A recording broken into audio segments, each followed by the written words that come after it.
Thank you for sitting down with me. Let's get right into it. We are 1 year post-launch of UHIP. Give me a status update. Much improved, but not where we need to be.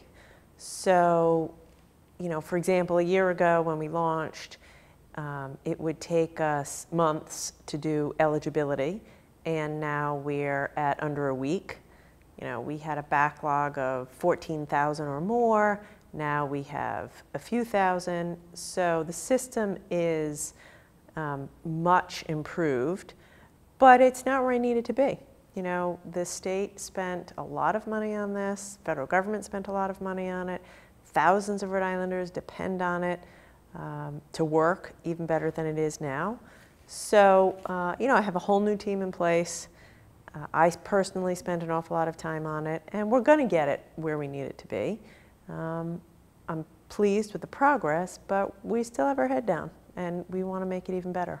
What is the biggest challenge you still see in the system? The state paid a company, Deloitte, to build a system, piece of software, very complicated, and it's still not functioning the way it needs to. So when one of our employees goes to use it, it takes too long, and it's not as smooth as we need it to be. What are your conversations with Deloitte like? Tense, difficult. I'm on a mission. I'm in the ring for the people of Rhode Island, trying to get them to deliver the system urgently and not let them wiggle out. We're just another customer for them. Whereas I go to the grocery store and meet people whose lives are impacted by the system. I go to the DHS office and I sit with the employees who've been struggling with this for a year. So this matters a lot. And it's people, it's the lives of Rhode Islanders, it's money, it's the taxpayers' money, and we're not just another customer. And so I'm demanding more service, better service. Right now they have hundreds of employees, upwards of 500 people from Deloitte who are here, and we're not paying them. And that's what I plan to do, is continue to demand them to deliver. According to original estimates, this system was supposed to pay for itself by 2018. Is there a chance this system will ever pay for itself? I think it's too soon to tell, certainly not by 2018. Here's what I would say. The system was clearly necessary. The old system had been there for decades. It wasn't working, it wasn't functioning. We're all focused on how it hasn't been working, but it wasn't working really prior to where we are. It had to be fixed. Actually, the federal government, required us to fix it.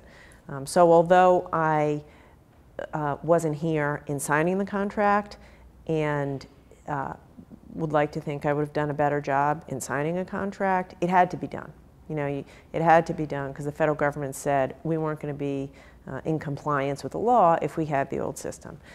I think over time, yes, it will certainly save money. It will be easier to use, and it has the potential to it has the potential to pay for itself. But I think at this point it's a little too soon to tell. The federal agency that oversees food stamps has threatened that Rhode Island may be on the hook to cover the cost of all of the benefits overpayments for SNAP benefits for food. Where does that money come from? That'll be a discussion I have with Deloitte.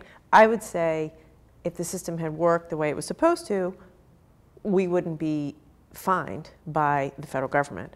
So as a practical matter, I think the federal government will fine the state of Rhode Island, and then as part of my negotiation with Deloitte, we'll see, I would argue that they ought to reimburse us, because if the system was working, we wouldn't be fined. Are you expecting more credits from Deloitte? I don't want to give away the whole strategy, but they really didn't do right by us.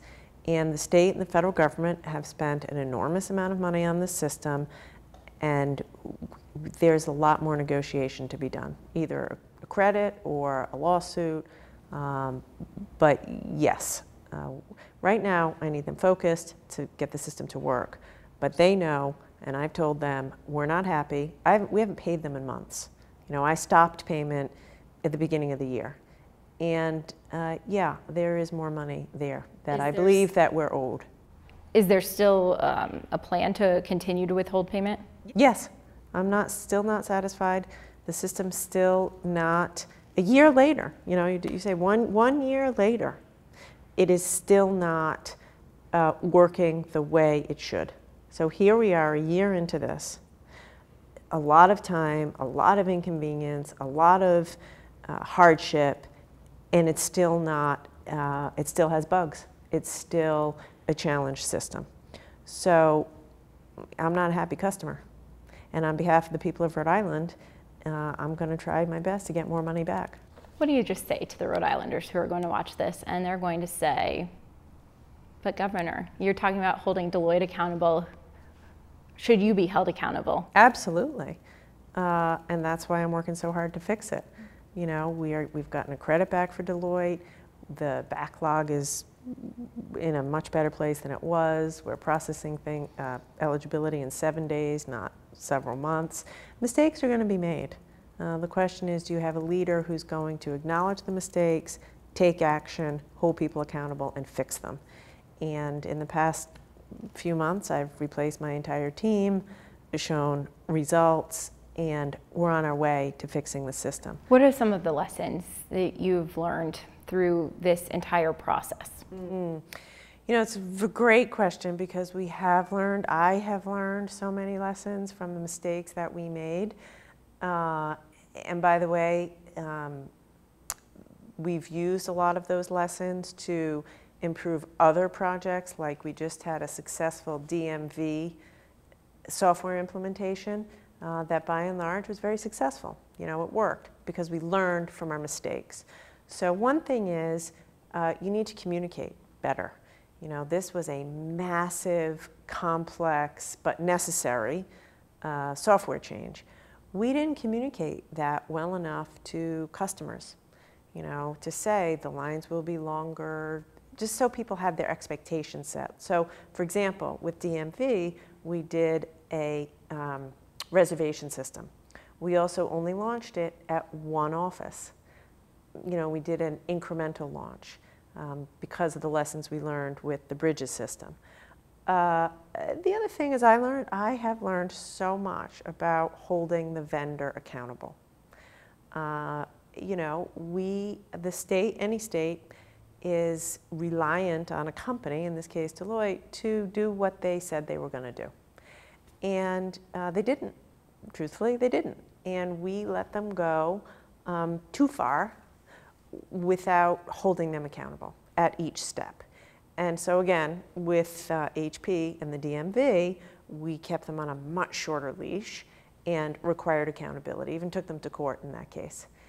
So, accountability, communicating, rolling it out a bit at a time, these are all some of the lessons learned. This obviously isn't your only job. How much time a week do you devote to UHIP? Hours. I feel that I owe it to people to get it right. It's hard. I inherited it. I don't know if I would have signed a contract the way this was signed. I probably wouldn't have. But I inherited it, and it's my job to get it right, and we will get it right. And we launched it prematurely, and people have suffered because of it. And so I feel that it's my job for taxpayers, for people that are using the system, for nursing homes that need it to work in order to get reimbursed. We're all in this together, and I've got to work on it with my team to make it right. You know what? My own team let me down, right? So it took me a while to realize how many challenges there were because the information wasn't getting to my desk. And those were tough decisions. I had to let go of my whole senior team. That was a tough decision. But when I realized that information wasn't getting to me, I had to make those decisions. We had to hit the reset button. And since we've done that in the past handful of months, we've made a lot more progress. Do you have anything else that you want to say to Rhode Islanders who are on the phone waiting, can't get through still 1 year later? We care, we're fixing it, we want to make it better, you deserve better, and we're going to continue at it until it's where it needs to be.